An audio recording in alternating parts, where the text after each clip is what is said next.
Oke Mas Pur, ini kita mau ke arah mana ini Mas Pur nih? Kita mau berkunjung ke pesantren-pesantren nih. Ke pesantren-pesantren Iya, ya. Ini ya, silaturahmi lah sama kiai-kiai besar, ulama-ulama besar. Ya, minta restu lah. Karena beliau-beliau juga sangat berpengaruh ya dalam perihal-perihal yang berhubungan dengan ilmu keagamaan. ini sekarang kalau boleh tahu Mas Pur, Anak suanya kan Pak. kita udah di daerah mana nih Mas Pur? Ini di daerah Losari nih. Wonosari. Di daerah Pondok Losari. pesantren anak suha. Mau ke pesantren Nasuha nih. Hmm.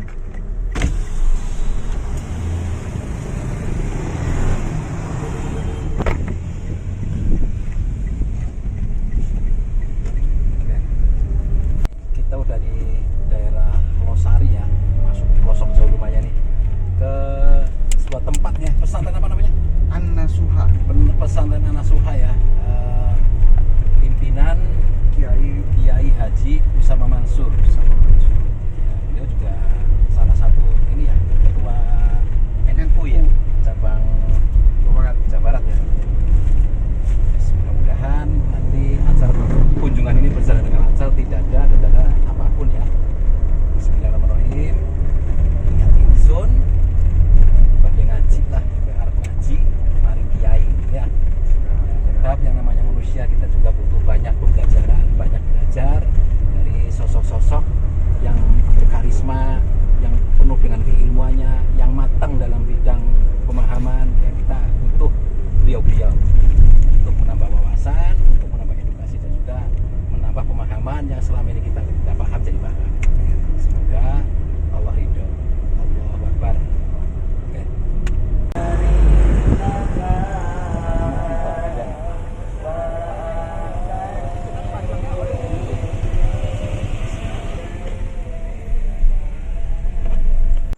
Assalamualaikum warahmatullahi wabarakatuh. Berjumpa kembali dengan saya Mas Pur 2099 di channel Selatan 07. Oke pemirsa, pada kesempatan kali ini alhamdulillah nih, saya bersama tim Sarat Tahun bisa berjumpa langsung dengan pemilik dan juga pengasuh pondok pesantren An-Nasuha daerah Pebedilan Kalimukti Cirebon. Alhamdulillah suatu kebarokan buat saya dan tim Sarat 07 bisa bertemu langsung dengan salah satu ulama besar di wilayah Cirebon, dan alhamdulillah kondisinya dalam keadaan sehat walafiat, tidak ada kendala suatu apapun, dan alhamdulillah pula kita langsung bertemu langsung nih. Alhamdulillah bagi saya itu suatu kebarokahan yang luar biasa buat saya nih. Ini mudah-mudahan dengan perjumpaan kali ini ya mudah-mudahan Allah ridho, dan doa-doa kebaikan selalu mengarah ke kita dan juga mengarah ke semua. Ini langsung aja ya, kita wawancara langsung ke Bapak Kiai kita nih, salah satu ulama yang berkarisma di wilayah Cirebon, namanya Bapak Kiai Haji Usamah Mansur. Nih. Assalamualaikum Pak Kiai. Waalaikumsalam warahmatullahi wabarakatuh. Ini mohon maaf ya Pak Kiai ya, Iya. kedatangan saya kurang sopan atau mungkin karena waktunya mendesak ya, jadi terburu-buru dan spontan lah, nggak ada rencana, nggak ada izin, nggak ada apa. Jangan Pak Kiai sendiri kan lebih sibuk masalah urusan kerjaan, urusan masalah pesantren ya. Ya mudah-mudahan nih dengan keadaan saya tidak mengganggu Pak Kiai ya, Pak Kiai ya. Ya. Saya minta waktunya sedikit perihal masalah ini pendidikan pesantren Pak Kiai. Ya. Bismillahirrahmanirrahim. Pondok Pesantren An-Nasuha, Desa Kalimukti, Kecamatan Pebedilan, Kabupaten Cirebon. Ini tergolong pesantren tua, sebab dulu didirikan itu pada tahun 1827, hampir 2 abad ya namanya. Tentu selalu ada persoalan-persoalan yang terkait hidup dan kehidupan pondok pesantren. Yang saya tahu saja, mulai tahun 1973 almarhum abah saya Kiai Haji Mansur bin Kiai Haji Abdul Manan wafat. Waktu itu saya masih kecil, baru keluar SD, pesantren baru 4 bulan.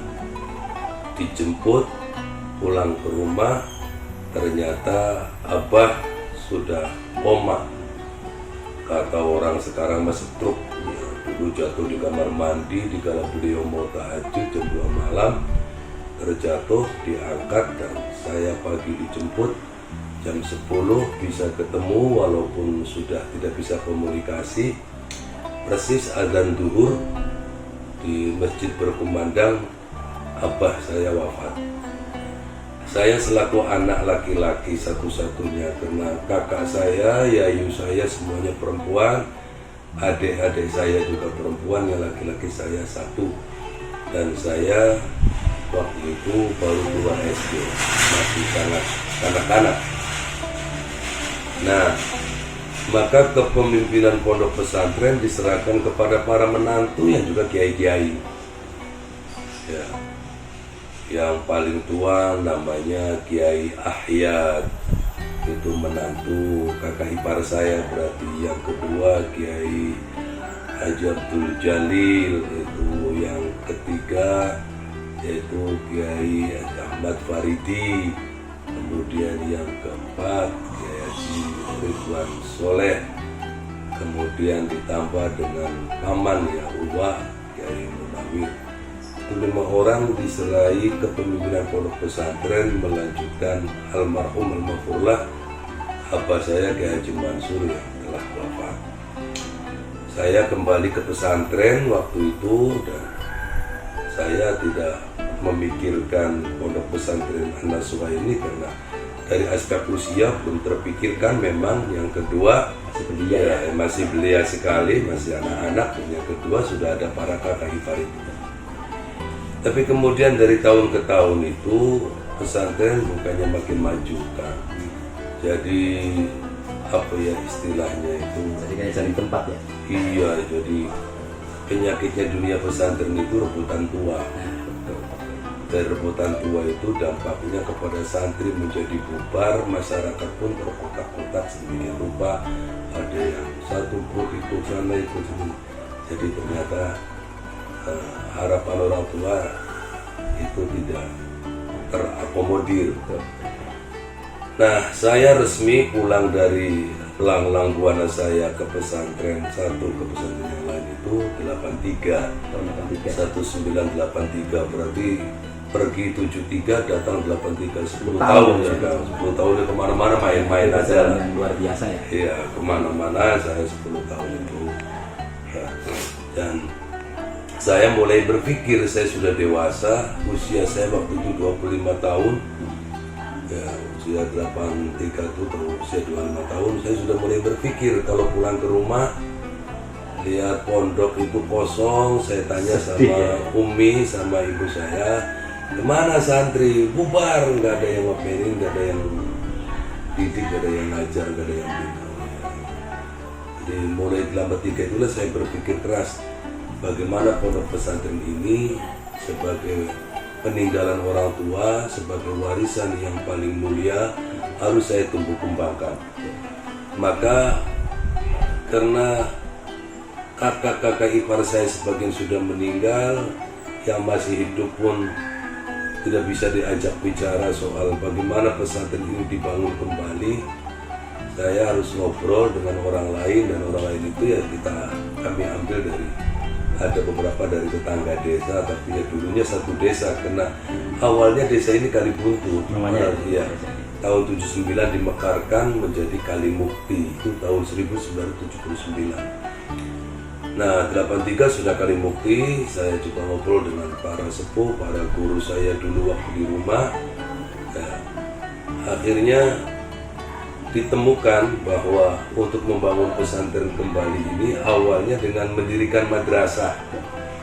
Saya dirikan madrasah Sanawiyah itu tahun 83, dan alhamdulillah memperoleh murid 2 kelas gemuk. Alhamdulillah banget ya. Kenapa? Karena dulu di Kalibuntu itu ada PGA 4 tahun, tapi kemudian bubar dan anak-anaknya banyak gak pada sekolah, kita tampung madrasah Sanawiyah. Itu tahun 83, terus berlanjut tahun 84, 85, anak-anak sekolah di Madrasah Sanawiyah. Kalau malam kita tarik ngaji, santri kalong.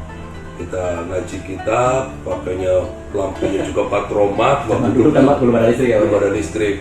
Alhamdulillah mereka semangat ngaji, dan tahun 1986 mulai ada santri datang.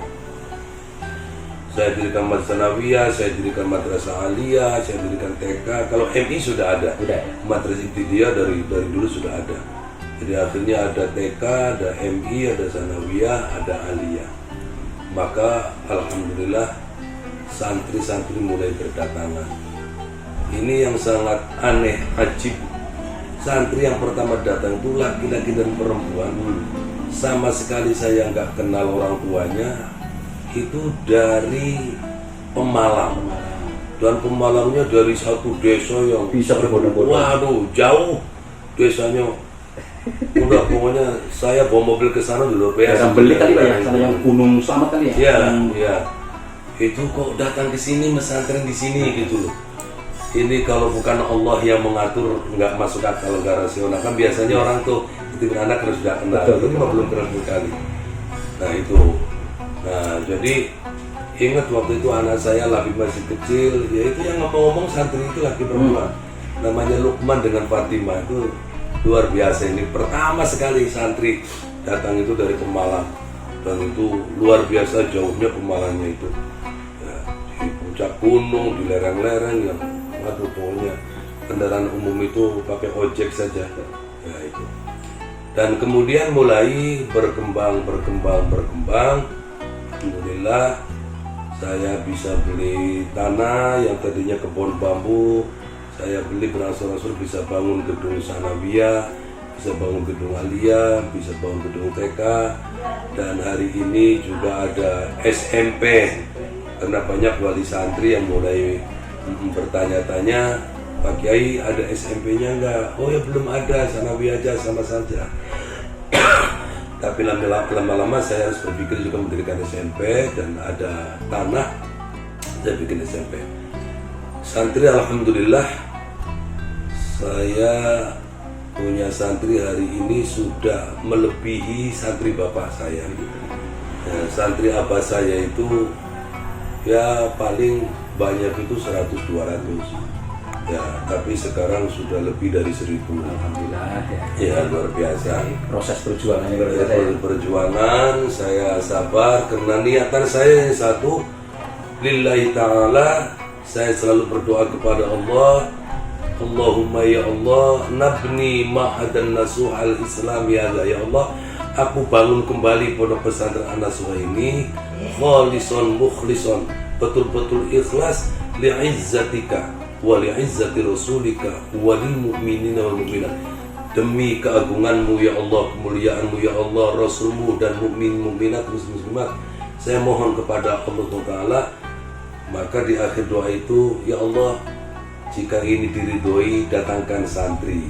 Karena yang namanya pesantren rukunnya itu ada santri. Ada santrinya, rukun. Iya, rukun pesantren itu ada 5 Kang. Iya. Yang pertama adanya kiai sebagai orang yang membimbing, yang mendidik para santri.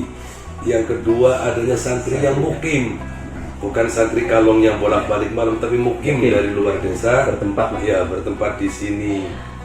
Yang ketiga ada proses pengajian kitab salaf atau kitab kuning. Yang keempat ada asrama tempat tinggalnya santri. Santri putra dan Iya, putri. putra dan putri. Yang kelima, rukun berikutnya adanya masjid sebagai sentral Sentral, ya. kegiatan pengajian, kegiatan ibadah. Karena pondok pesantren itu lembaga pendidikan, satu lembaga pendidikan tertua di Indonesia, dan yang kedua pondok pesantren sebagai pendidikan, tetapi juga sekaligus sebagai benteng akidah, benteng akhlak.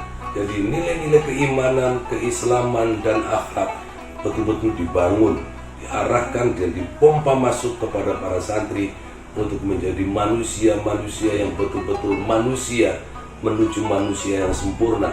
So, kalau sempurna yang beneran susah, Betul. menuju kesempurnaan lah gitu.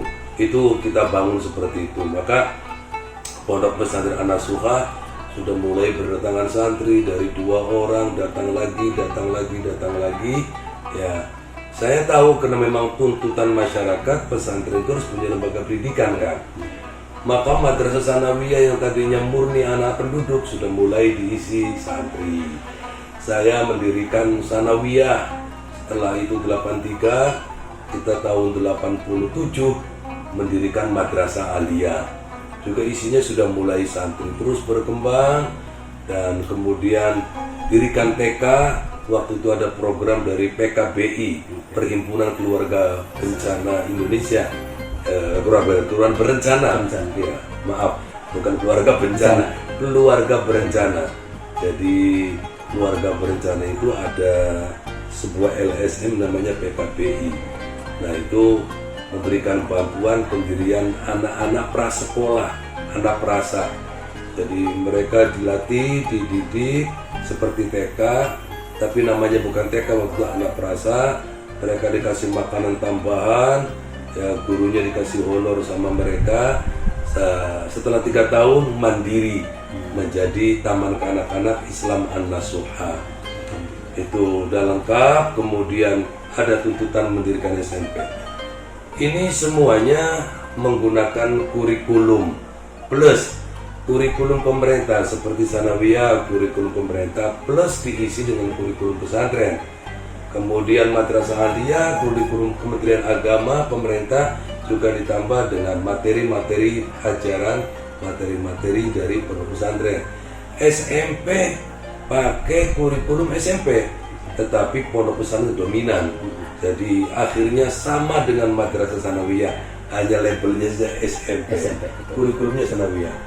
Maka anak-anak santri yang mondok di pesantren An-Nasuha ini, mereka silakan sekolah, tetapi tetap mengikuti kajian-kajian kitab salaf atau kitab kuning. Mereka ba'da subuh sebelum sekolah, ya, sholat wajib berjamaah. Subuh berjamaah, habis subuh mereka ngaji kitab.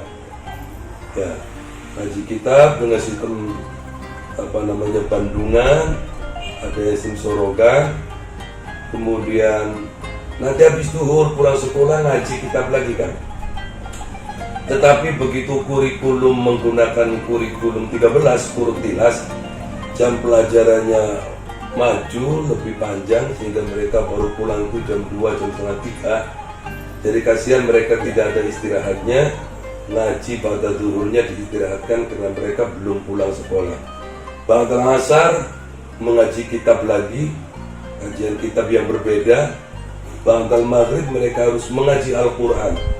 Sebab santri itu harus bisa membaca Al-Quran. Tidak boleh ada santri tidak bisa membaca Al-Quran. Jangan sampai terpengaruh oleh pemikiran-pemikiran orang yang tidak bertanggung jawab, bahwa Quran itu tidak mesti baca benar, tidak mesti harus bisa baca, yang penting bisa menginterpretasikan, bisa melaksanakan. Ini pemahaman yang salah. So, Quran, iya, Quran itu harus 3 tahapan. Yang pertama belajar membaca dengan tajwidnya yang baik. Ya. Iqra'ul Quran mujawwadah, harus tertajwid. Yang kedua nanti tahapannya adalah menggali kandungan Al-Quran, bisa memahami apa, memaknai yang ada dalam Quran. Yang ketiga baru mengamalkan. Jadi kita nggak bisa orang mengatakan yang penting mampu menginterpretasikan, yang penting nggak bisa. Sebelum menginterpretasikan, sebelum mengamalkan, sebelum memaknai, harus bacaannya dulu benar. Maka ba'da maghrib semua santri harus ngaji Quran. Jadi mata rantai ya. Mata rantai. Kemudian ba'da isya ngaji kitab lagi, tapi sistem klasikal. Itu yang disebut dengan madrasah diniyah, dirosah diniyah. Murni kurikulumnya kurikulum pesantren. Ya. Itu jadi ngaji malam hari itu dengan sistem klasikal. Yang dasar namanya dirosah ula. Madrasah ula itu ini si adat ya, hitungan ula itu yang pertama dasar SD lah kalau kita kenal. Yang kedua tingkat wusto, dirosah wusto atau madrasah al-wusto. Itu kalau kitanya SMP. Kemudian al-madrasatul ulia. Yang ulia itu yang kalau kitanya SLTA lah, SMA, SMK, madrasah aliyah. Tapi semuanya yang dikaji hanya kitab-kitab kuning, kitab-kitab salaf dengan kurikulum perpaduan. Karena ustadz kita, ponaan-ponaan semuanya, ada yang pesantren di Leboyo, ada yang di Jombang, ada yang pesantren juga di Sarang, maka dipadukan kurikulumnya untuk itu. Jadi kolaborasi ya. Kolaborasi. Jadi santri di pondok ini tidak ada istirahatnya sebenarnya. Kasihan juga, tapi itulah pesantren. Jadi pagi sebelum sekolah ngaji, pulang sekolah istirahat, nanti habis asar ngaji, habis maghrib ngaji, malam ngaji, kemudian jam 10 harus masuk asrama, mereka belajar dan harus istirahat tidur. Itu kecuali di hari Jumat, kita memang liburan mingguannya hari Jumat, mereka pagi Jumat bersih-bersih, cuci pakaian dan sebagainya, ya istirahat sampai sholat Jumat sampai siang, bantal asar ziarah kubur. Nah malam Sabtu sudah mulai aktif lagi. Itu kegiatan di pondok pesantren. Perjuangan berat banget ya Pak Kiai ya. Iya. Itulah ilmu. Kadang Betul. kelihatannya sepele tapi prosesnya. Itu. Jadi itu yang namanya di pondok pesantren seperti itu, dan alhamdulillah hari ini santri di pondok pesantren An-Nasuha sudah mencapai 1.237 anak dari berbagai daerah, ada dari Batam, ada dari Kalimantan Tengah, ada juga dari Padang. Ya, saya nggak tahu, nggak kenal, nggak apa, tapi mereka datang seperti itu.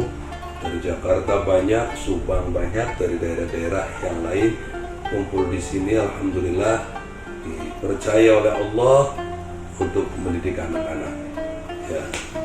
Apalagi ini kan di era bangsa kita hari ini di mana pergaulan bebas, segala-gala, banyak anak-anak kita menjadi korban pergaulan. Ada yang kemudian mereka terpengaruh akhirnya ikut minum ganja lah, minuman keras, narkoba lah, dan segala-gala. Maka pendidikan yang paling aman, yang paling nyaman itu di pondok pesantren. Satu, terkontrol 24 jam, walaupun ini namanya manusia. Ada sajalah santri yang suka berdala-dala, ada. Tapi kan Ya. terkontrol lah ya Secara umum terkontrol, ngajinya terkontrol, sekolahnya terkontrol, dan alhamdulillah alumni sudah menyebar di mana-mana. Banyak mereka jadi ustaz, dari tokoh agama, tokoh masyarakat di desanya masing-masing. Tapi mohon izin Pak Kiai ya, nanti saya ikut nyapin ke pesantren saya. Oh ya, boleh di asrama-asrama. Dari sini ada asrama Al-Mansuriyah Putra Putri, ada asrama Al-Munawir juga Putra Putri, ada asrama Sirojul Hasan Putra Putri, ada banyak pesantren di ponakan-ponakan saya buka asrama-asrama untuk tempat tinggal santri, karena secara kebetulan pesantren ini lahir di tengah-tengah pemukiman kan, sehingga untuk pengembangan mengalami kesulitan dikala sudah tidak ada tanah kosong. Iya. Gitu. Ya, saya lihat luas banget sih Pak Kiai. Iya. Dari ujung sana berapa hektar itu saya lihat tuh, bangun-bangun berjaya-jaya itu luar biasa ya. Itulah pemirsa ya, sepenggal kisah ini tentang perjalanan berdirinya pesantren An-Nasuha ini. Itu sungguh luar biasa. Mungkin tingkatan kita udah nggak mampu kali untuk berjuang seperti itu. Nah makanya alhamdulillah nih saya bertemu nih sama Pak Kiai kita nih. Ini meneladani tentang contoh ini kan, istiqomah dengan sabar, teguh pendirian, dan girohnya tentang agama, tentang keyakinan luar biasa. Akhirnya Pak, terbentuk sebuah pesantren yang super besar di wilayah Babedilan, Kalimukti, Cirebon. Oke Pak Kiai. Ini Cirebonnya paling ujung timur. Paling ujung kan? ya ini ya? Perbatasan sekali dengan Brebes. Berarti udah perbatasan banget ya? Iya. Jadi saya Nyebrang udah Brebes. udah Brebes. Ini berarti Sanggarut udah Brebes. Nih alhamdulillah nih saya dikasih waktu, sebenarnya nih sibuknya luar biasa karena Pak Kiai Kiai Haji Usamah Mansur ini alhamdulillah juga dipercaya sebagai ketua cabang ya NU ya. Alhamdulillah. Iya. Jadi dulu tahun 2012-2017 saya Rohi Surya PW cabang NU Kabupaten Cirebon. hari ini lagi jadi Katib Surya di PBNU Provinsi Jawa Barat. Alhamdulillah, ya Rabbal Sampai Alamin. itu juga dipercaya menjadi penasihat gubernur di TAP. Jadi tim akselerasi percepatan pembangunan, bahasanya gitu, Jawa Barat, juara lahir batin. Semoga barokah ya. Ya, semoga bermanfaat. Jangan lihat sekarangnya, lihatnya perjuangannya. Makanya nih yang mudah-mudahan dapat menjadi teladan kita semua ya, bahwa sejatinya hasil itu dia dari perjuangannya, manjada wajadanya. Jadi nggak ada istilah berjuang itu sia-sia, tetap mendapatkan hasil. Inilah salah satu teladan kita. Mudah-mudahan menjadi teladan kita yang baik, dan kita pun semua itu ada giroh untuk mendalami perihal tentang agama. Nah, agama apa? Kita sebagai seorang muslim ya berarti kita perkuat tentang fondasi kita, ialah agama Islam. Walaupun kita belum bisa menyampaikan, setidaknya untuk diri kita dan keluarga. Nah, makanya ini suatu keberkahan yang luar biasa buat saya dan tim saya Salat 07 bisa bertemu dan bertatap muka langsung dengan salah satu kiai besar yang berkarisma. Beliau adalah Kiai Haji Usamah Mansur di Desa Pebedilan, Desa Kalimukti, Kecamatan Pebedilan, Kabupaten Cirebon. Makasih Pak Kiai ya. Ini tamunya pada ahli Pak Kiai nih. Walaupun ini di kampung, alhamdulillah Kang, pejabat-pejabat tinggi sudah pada hadir. Itu di depan tuh udah pada nongol tuh. Ya. Dulu Pak Yusuf Kala waktu Dewa Pres pernah ke sini. Silaturahim, kemudian Kiai Ma'ruf Amin sudah pernah ke sini. Menteri, ya dulu Menteri Sosial zaman Pak SBY itu yang ketua PKB, ya pernah ke sini. Kemudian Menteri Pak Said, Menteri yang terkait dengan energi itu, Menteri Energi waktu itu Pak Said juga pernah ke sini. Kemudian Pak Gubernur, Pak Sekda, ya alhamdulillah pejabat-pejabat pada ini, Pak Rohmin Dahuri pada waktu Menteri Kelautan juga silaturahim di sini. Saya juga minta doanya Pak Kiai nih, biar saya juga semakin jadi orang besar juga Pak Kiai ya. Amin. Biar jadi orang sukses semua, dan kita juga saling berdoa yang baik-baik. Semoga Pak Kiai pun sehat walafiat, selalu ya segar itu Pak. Sama saya juga mohon doa, semoga doanya sehat untuk melayani umat, mendidik, mengasuh, ya mendidik anak-anak kita menjadi bagian bangsa Indonesia yang baik, bangsa Indonesia yang betul-betul ikut membangun kondusivitas, berpikir moderat, tidak radikal, ya, tidak intoleran, tetapi menjadi bagian masyarakat yang punya sumbangsih terhadap pembangunan bangsa dan negara. Oke, pemirsa ya, mungkin karena waktunya udah siang, sedang pagi juga nih banyak sibukan nih, tamu-tamu udah pada berdatangan. Ya mungkin kita nanti suatu saat kita lanjut lagi ya pembicaranya. Kita alhamdulillah nih, yang penting acara bisa lancar, tidak ada kendala suatu apapun. Mohon maaf Pak Kiai ya mengganggu waktunya. Ya, terima kasih. Kita mau soal dulu Pak Kiai nih, mau bagaimanapun kita harus menghargai ulama-ulama kita. Tetap beliaulah adalah pewaris-pewaris ibunya para nabi. Makanya kita harus menghargai, tidak boleh ibaratnya lancang apalagi durhaka pada beliau-beliau. Mohon maaf ya. Saya minta betul.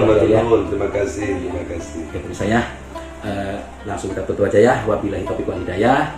Wassalamualaikum warahmatullahi wabarakatuh. Waalaikumsalam warahmatullahi wabarakatuh.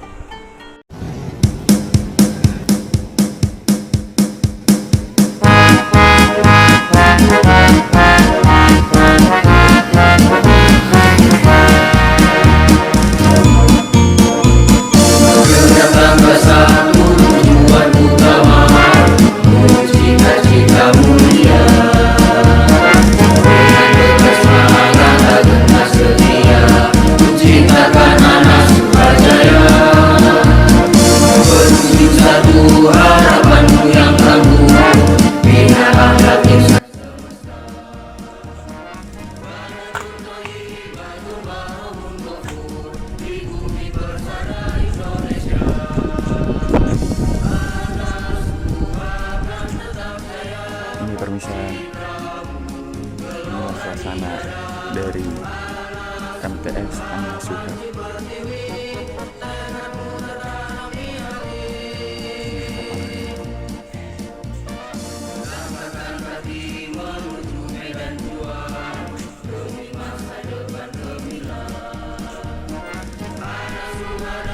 kita bertemu.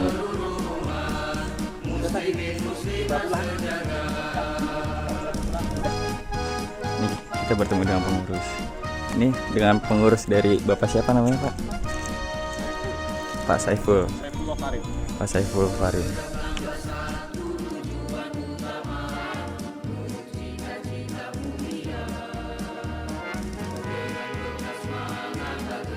Ini adalah lokasi MTS Anasuha. Kurang lebih siswanya 624. Ya, terdiri dari tenaga kependidikan dan tenaga pendidik. Oke, makasih Pak ya. Boleh diekspor lagi Pak.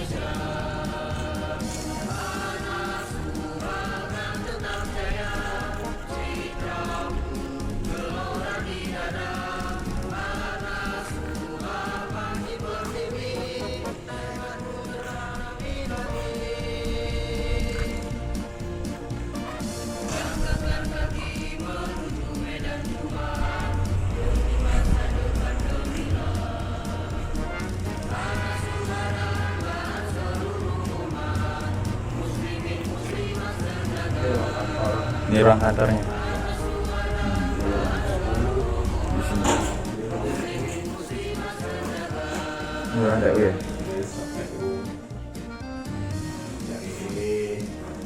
Kepala TU, Ini ruang TU. ini kepala madrasah. Kepala madrasah. Kita masuk ke sana. Dan kami ruang guru. Di ruang guru. Kayaknya sih.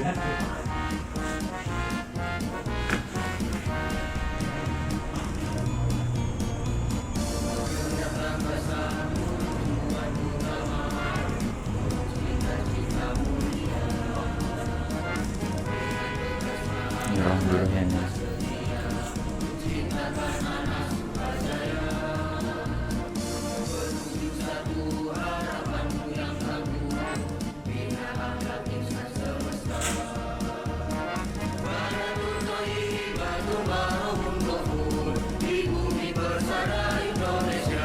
Ini ruang kelasnya ya Pak?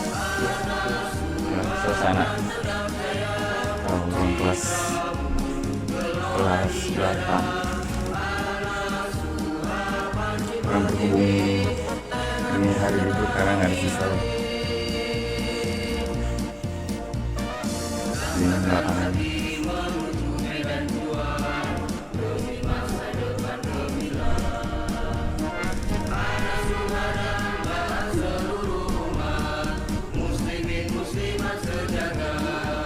Suasana dari asrama putri ya, pesantren Anasuha sangat ramai sekali. Kita istirahat.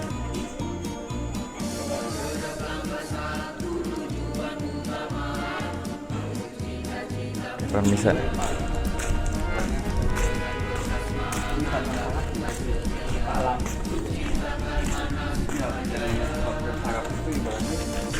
Rumah dari utama sama rekaman itu tetap tidak ada jarak. Kalau jarak itu gimana maksudnya? Akses dari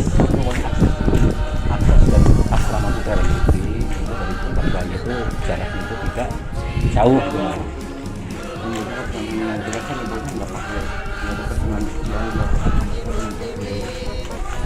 Ini kita sedang menuju akses asrama Putra.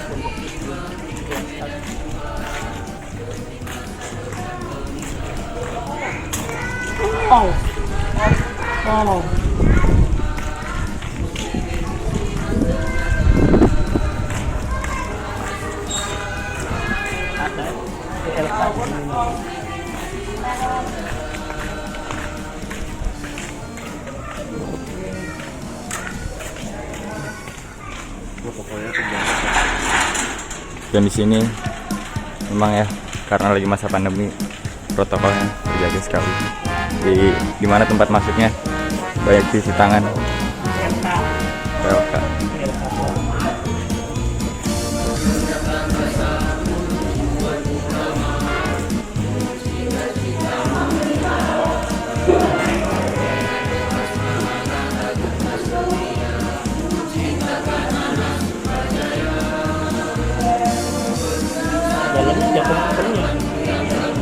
masuk aja ke Delta. Dan ini adalah termasuk dari fasilitas asrama atau pesantren An-Nasuha.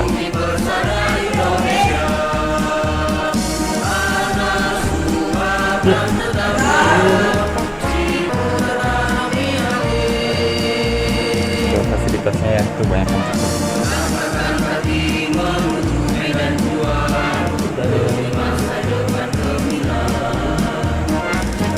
ini dia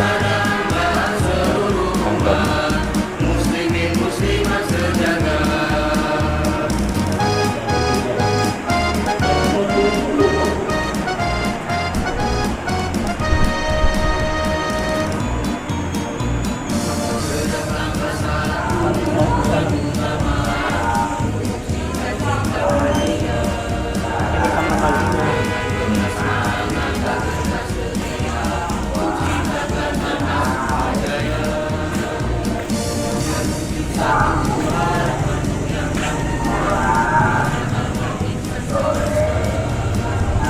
Ini adalah kamar mandi dari asrama putra, cukup banyak terlihat.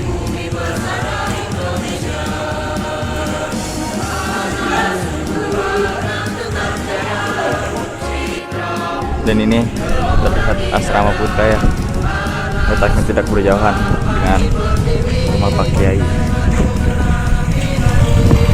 Dan setelah di sini asrama dan di sebelahnya pun terlihat sekolahnya SMP NU An-Nasuha Kalimukti, sangat dekat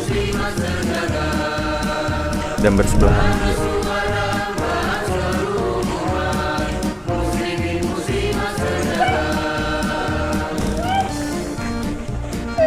Inilah suasana dari SMP NU An-Nasuha. Karena berhubung hari weekend, hari libur, tidak ada kegiatan.